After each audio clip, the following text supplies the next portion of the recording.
Hello, everyone. Happy Sunday, happy weekend to you all, wherever you are viewing this video from at this time. I am Prof. Dan, and today is going to be an interesting day. I have a guest with me, but before moving forward, I would like to ask our guest, how would you want me to address you in terms of your identity? Patrick is fine. Okay, Patrick, I understand that your video is not showing, so Yeah. this is what it wants. So what I'm gonna advise our viewers is that to listen attentively. It's the audio you wanna catch one or two things from. Today is gonna be like a real discussion. I believe strongly in people sharing their experiences, and for someone out there you can get one or two things that can assist you. So that's the whole gist of today's session. We're talking about EB2, employment-based second category or second preference, national interest waiver. That's all what we're talking about today. As you can see on the screen, it's all about success indicators. What made his petition successful? You could also see something like no master's degree, and of course, there's this misconception you must have a master's degree, or the part that you must have a bachelor's degree plus at least 5 years of progressive work experience, which in this case, we're going to be learning a lot from Patrick. It may interest you to know that Patrick received his approval January 10th, 2024. Wow, that's a good time to start the year. I mean, it's a good Oh, celebration, wonderful. Patrick. How are you feeling? Very excited. It was Uh, the best way to start the new year, like you said. Oh, that's really great. And I'm sure that when you start a new year with wins like this, there are more wins coming your way. Amen. All right, Patrick. So, just to start with, how did you know me? Just tell our viewers because we've not met face to face before. And in fact, this is the first time we are having this kind of lengthy discussion. So can you tell the viewers just for on context base how you know me? Yes, so like you said, we have never met before, and I was added to a WhatsApp group by a friend, which was like a shared WhatsApp group where you were also in. And I remember on the WhatsApp group when I had so many doubts with basically starting the EB2 NIW, especially also the conception of people saying some people feeling, oh, you need to have like a master's degree or a PhD degree. And so my friend was like, oh, join this group, and I joined. And yeah, I was seeing people were discussing, interacting with each other. I asked questions, and you fortunately were also one of the people who responded to me. And then I followed up with personal messages, and you also provided guides, which fortunately you had a YouTube channel, which I didn't even know of. And then you provided some video links, which I was able to look through. So basically, that was how it was a wonderful way, but yes. Oh, thank you, Patrick, for sharing that. I want to, just for context base, to let the viewers know that I didn't collect money from you. No, you didn't. Definitely not. Okay, so the service was free, right? Yeah. Yes. All right. Thank you so much, Patrick. So you've heard what Patrick said about how we met, and we're gonna delve deeper into some of the content of or the goals of today's session. So, but in particular, speaking further to this foundation you've laid, I remember because in preparing for this session, I had to go back to the WhatsApp group and I saw the personal messages that we had. And I Yeah. want you to know, and I want our viewers to, I'm going to share one or two things, and I want us to speak to that because Okay. there is always a start to everything. And of course, there is always a end. And now you've received your approval. So I believe we can speak back to some of these experiences you had.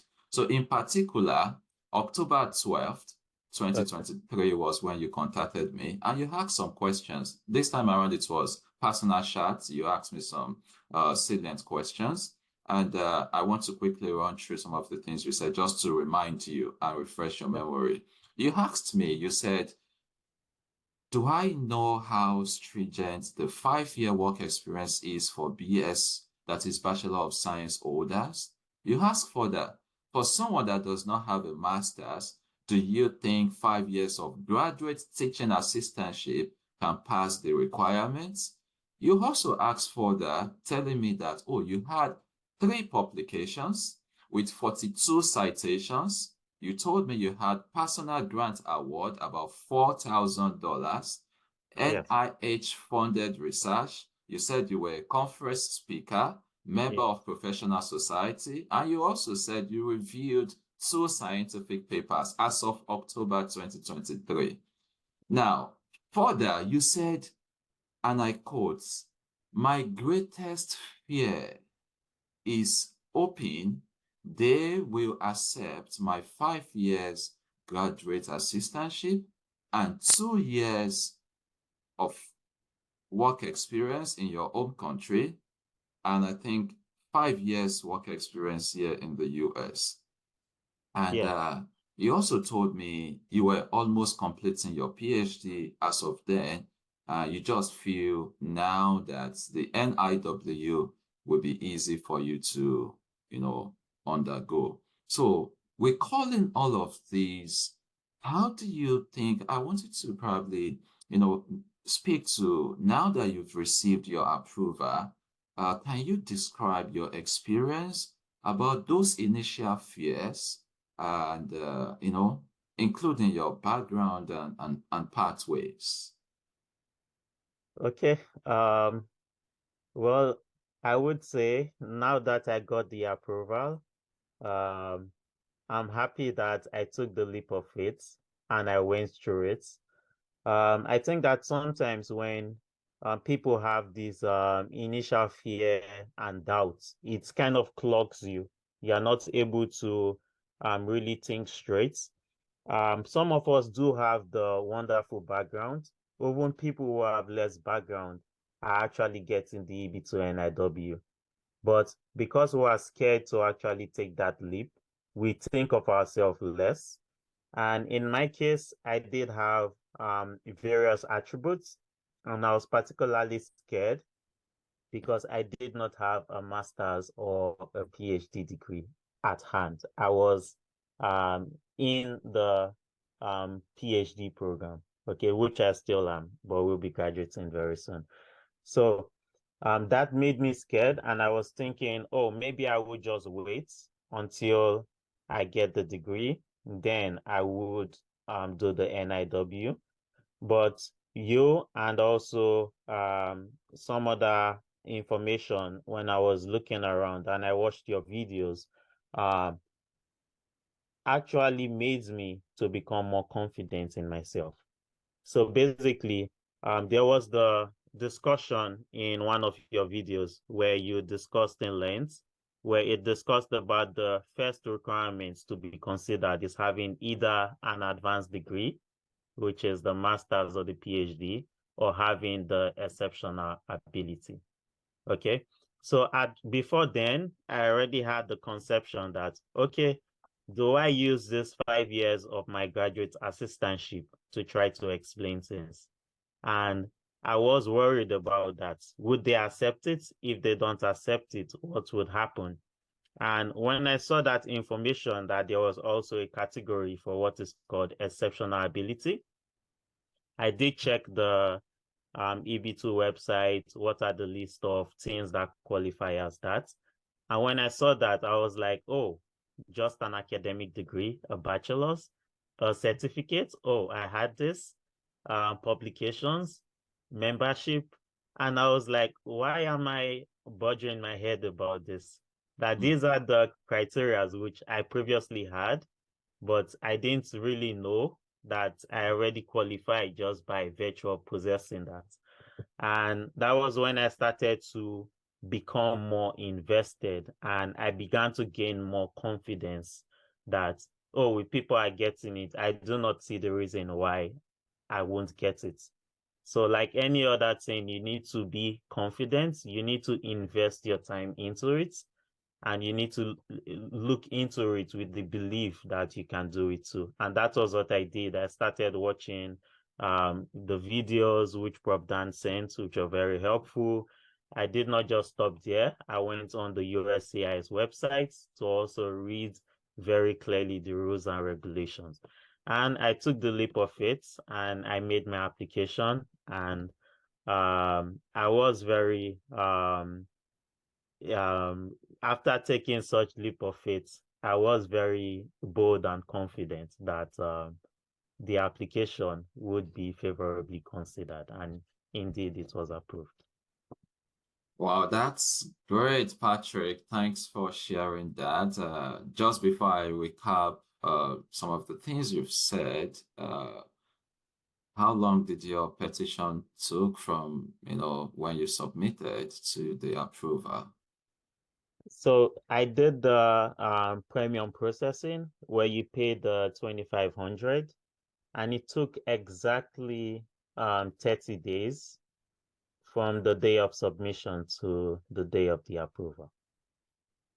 All right, thank you so much, Patrick. I think it's important to let our viewers know that, it depends. I think based on location that one's petition is submitted to. In fact, I've seen someone's petition that took exactly 45 days to receive the approval, which is the normal time limit for those that use the premium processing, while some have gotten theirs in 3 or 4 days. So it all depends. So thanks for letting us know. So to wrap up what you've said so far, I think our viewers is important to know that based on what Patrick said, it's okay to be scared, but you just have to take a step. You have to be confident and you have to invest your time. You have to read clearly from the official source of the USCIS website. MS master's degree is not a barrier. Don't wait. And information is key. You need to, get yourself, invest your time into resources that you find available. For example, some of the YouTube videos I provided, they might be lengthy, 30 minutes, 40 minutes. But what I do say is that if you can watch a movie and you so much invest your time on it, then why can't you watch the YouTube? I even tell people, like, when you are driving, you don't have to sit down watching it. When you're driving, you are exercising, you're doing something you can, just listen to. So thank you for confirming all that it was really helpful to you. Okay, on to the next, Patrick. I would love us to dive into your area of proposed endeavor because you had a degree in biochemistry and you're doing your PhD in molecular biology, if I'm right. So I want you to speak about your area of proposed endeavor. So perhaps someone else in your field, in your area, could gain something as to what you are doing in your research, how it's of substantial merit, how it's of national importance. If you can delve into those areas. Thank you. Yes. So my area of endeavor, I took it off from my current PhD line of research. Since my as a PhD student here in the US, I've been more engaged in studying fatty liver disease. So as many that do not know this is like a non-alcoholic fatty liver disease. It's a disease, a common comorbidity of people who have obesity and diabetes. Okay. So basically, my endeavor was more on investigating innovative treatments for this fatty liver disease and metabolic ailments. So the metabolic ailments, obviously, because it is a comorbidity with obesity and diabetes, which are one of the biggest health challenges in the world. So it was very easy to be able to tell the story of how obesity is very significant because many people are getting obese. Many people are dying from these conditions, including diabetes, and a percentage of those people are well diagnosed with this fatty liver disease. So my kind of research not just only helps those with like fatty liver disease, but also branches off into associated diseases such as the obesity, the diabetes, also like cardiovascular disease, and so on.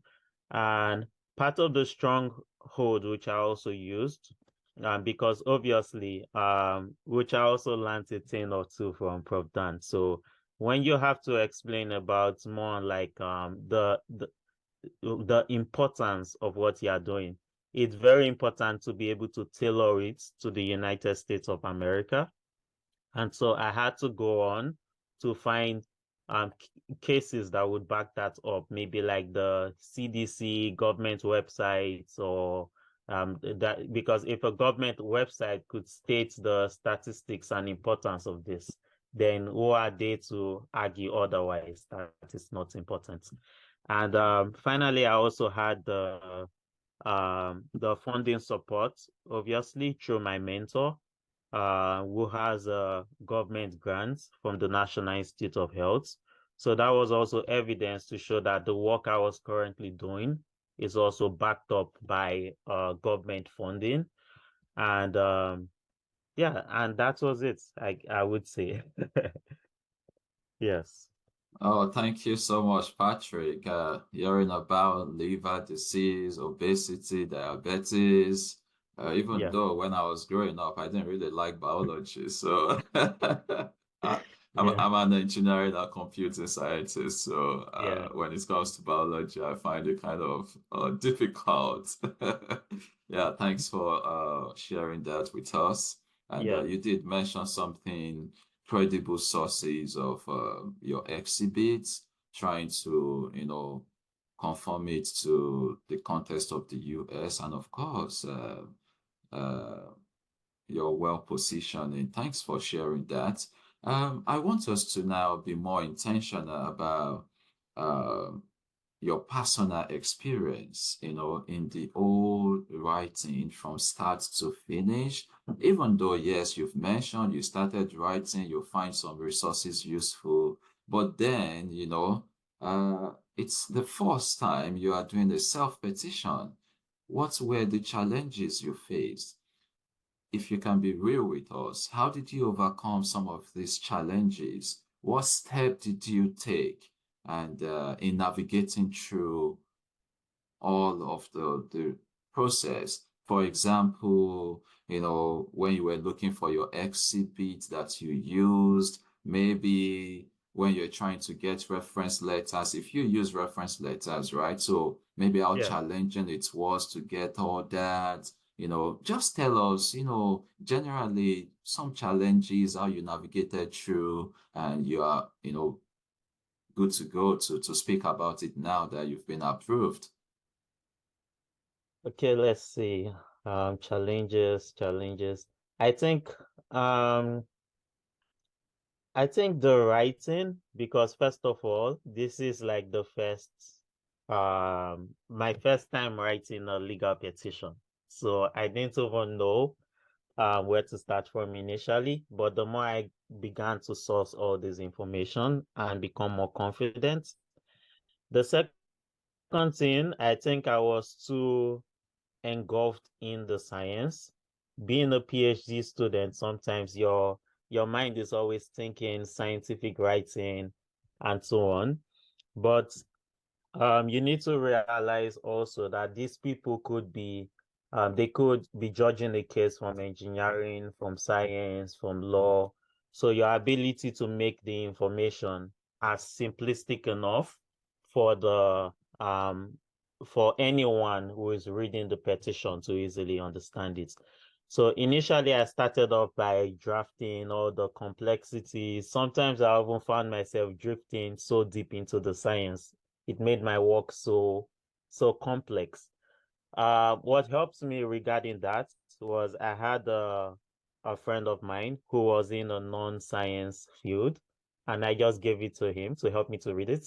And he read it through from a bias perspective, and that kind of helped me to understand how to organize things better.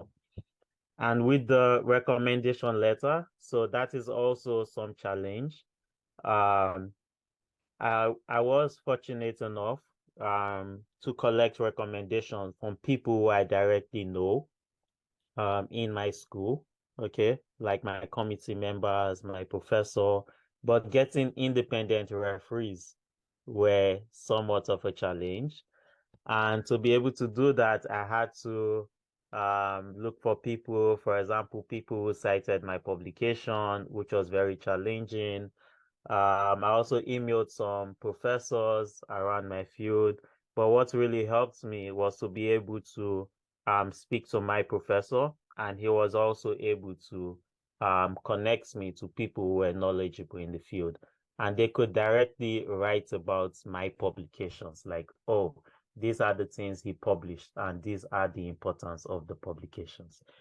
And I think it took some time getting the recommendation letters. So I would say you need adequate time to plan towards the application too, because you need to give your recommenders the time to be able to work on it. You can't just tell them in the last minute and expect them to miraculously do it. Then I did face, I think the other thing was I did face challenges thinking about how to organize the document as a whole, because how do you put the exhibits?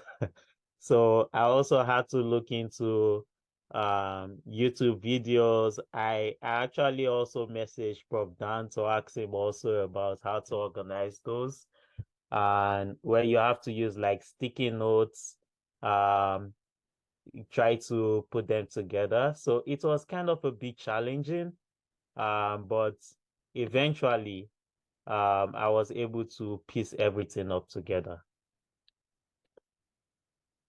Yeah. Wow, thank you so much, Patrick, for sharing some of the challenges and giving us some insight as to how to overcome them. It's good to know. One thing I can draw from what you've said is scientific writing versus legal writing. It can be challenging. And yeah, you were able to overcome that. I also take note of something you said about reviewing your document. You had a friend who was able to gracefully, review your document for you. And planning is something you touched on that is very important.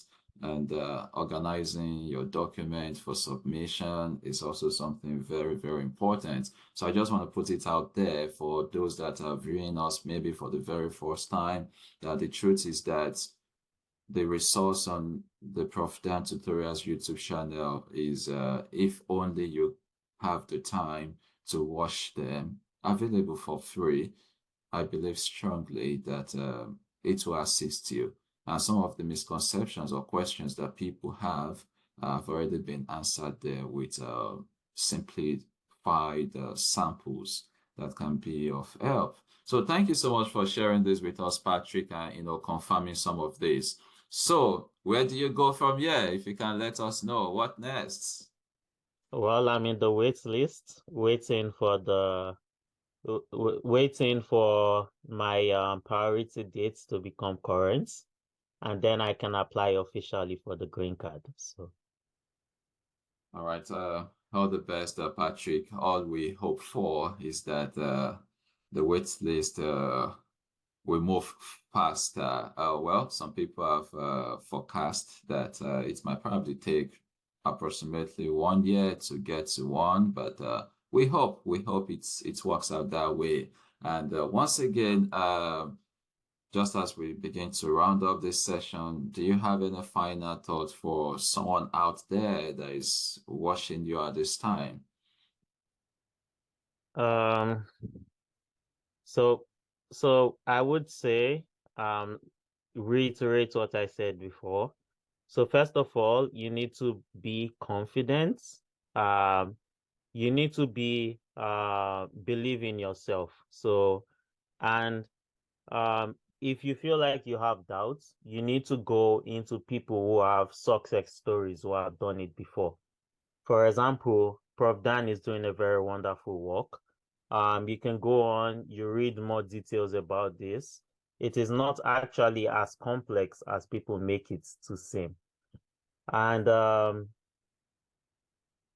yeah, I think that's it. So if you do have that self-belief, you are actually resourceful enough to look into information about it. I don't see any reason why you can't do it. So yeah. Yeah, thank you so much, Patrick. And it's a pleasure to have you, in this channel. Thanks for your time. They are really, really meaningful, and I'm very sure and confident that our discussion today will encourage someone out there and make them take that step. Feeling scared? That's Yeah. completely normal. Going But this here's the key. direction. Take Thank that you step once forward, again, embrace and have a confidence, and nice dedicate time afternoon. to your goals. Make sure to read directly from official sources for clarity and accuracy. Remember, not having a master's degree isn't a barrier to your success. Don't hesitate. The time to act is now. Stay informed because knowledge is your most powerful tool. Don't forget to hit that subscribe button to join our amazing community. If you enjoyed the video, give it a thumbs up and share it with your friends. Your support means the world to us. Thank you for watching. If you want to join our WhatsApp community, comment, like, share, and reach out. For consultation, visit website http://stdanielsglobal.com. Email info@stdanielsglobal.com. Connect and follow us https://instagram.com/EB2 NIW_consult. EB2 NIW playlist to DIY https://bit.ly/greencardpathway. All the best.